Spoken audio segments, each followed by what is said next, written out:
मतलब है तुम्हारा? तुमने फेंक दिया? खत भी उसी के अंदर रखा था अस्मा। कौन सा खत?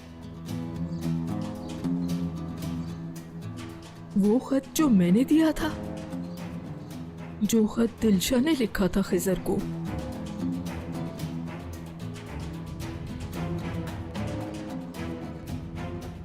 रुको,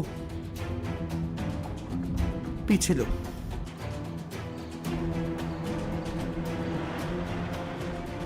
ये यहाँ क्या कर रही है? अब कैसे यकीन दिलाऊंगी मैं? अस्मा, समझने की कोशिश करो। बगैर सबूत के मैं किसी को कैसे यकीन दिलाऊंगी? जब तुमने असलान को अंदर जाते देखा तो अकेले उसके पीछे क्यों गई? हमें क्यों नहीं बताया? ये सब अच्छा लगता है क्या? आप बिल्कुल ठीक कह रहे हैं।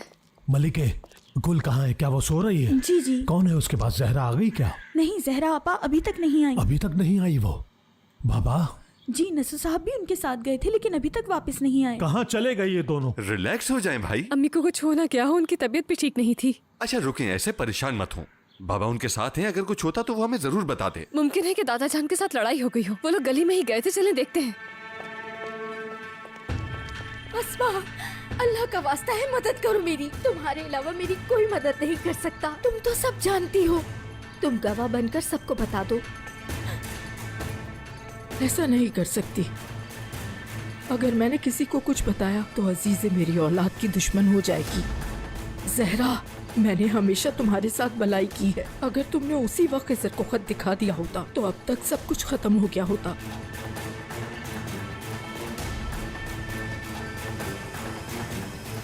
अच्छा, तो तुम धोखा दे रही हो मुझे? अगर तुमने सारी हकीकत मीरान को नहीं बताई तो मैं सबको बता दूंगी। खत तुमने दिया था मुझे। ये हकीकत सबको पता चलेगी तो अपनी औलाद को बचा लोगी। अगर तुमने ऐसा किया, मेरे पास भी कुछ ऐसा है जो मैं सबको बता दूंगी। मैंने कोई खत नहीं देखा, ना खिजर और दिलशा को जानती हूँ और ना ही मीरान खिजर का बेटा है। मैं सिर्फ एक सच जानती हूँ, मीरान दिलशा और मेहमद असलान बे का बेटा है।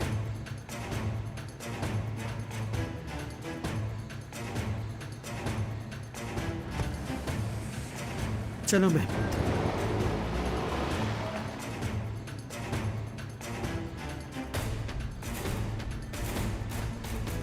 अस्मा, वो दिन जरूर आएगा। तुम सबसे मदद मांगती रहोगी और कोई तुम्हारी मदद को नहीं आएगा, यहाँ तक कि तुम्हारा बेटा भी।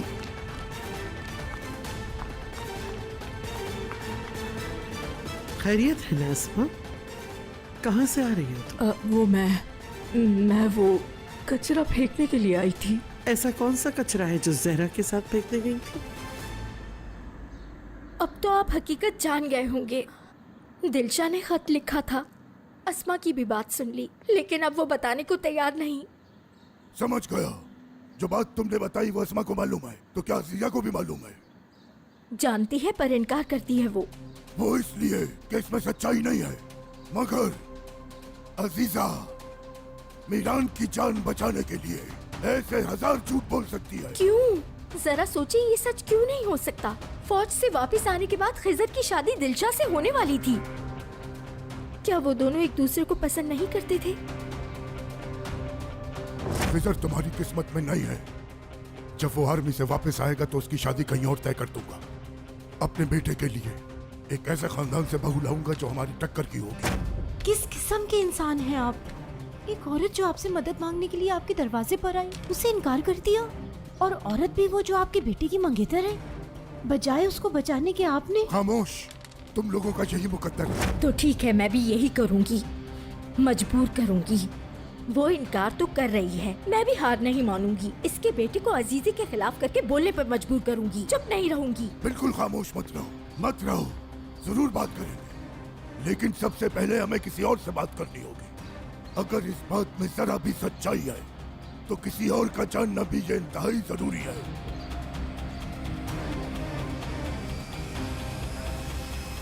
सच कहूं, मुझे तुम्हारी कही हुई किसी एक बात पर भी यकीन नहीं आ रहा। लेकिन मेरान, सच यही है।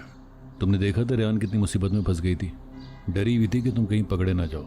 मैंने सिर्फ तुम्हारी मदद की है और ये गलत नहीं है। क्यों बेटा, क्यों क्यों आखिर क्यों? तुम्हें क्या लगता है तुमने सबका ठेका उठाया हुआ है? हाँ, जिसे तुम्हारी मदद नहीं भी चाहिए होगी उसकी भी मदद करने आ जाओगे। बताओ, ऐसा है क्या? कहा था मैंने कि मुझे सिर्फ सच जानना है। मैंने अभी अभी तुम्हारी खातिर झूठ बोला है। शुक्रिया करने के बजाय इल्जाम लगा रहे हो। गुस्से में इतने अंधे हो गए कि खुद भी नहीं पता कि क्या कह रहे हो। तुम जैसे इंसान से बात करना ही फजूल है।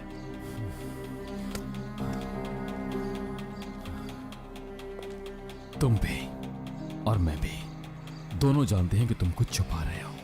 मेरा नाम मीरान है और मैं सब कुछ जान के रहूंगा, सब कुछ।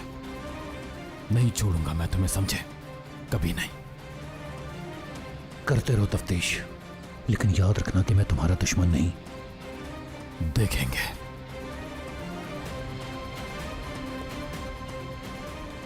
मगर तुम दोस्त भी नहीं लगते।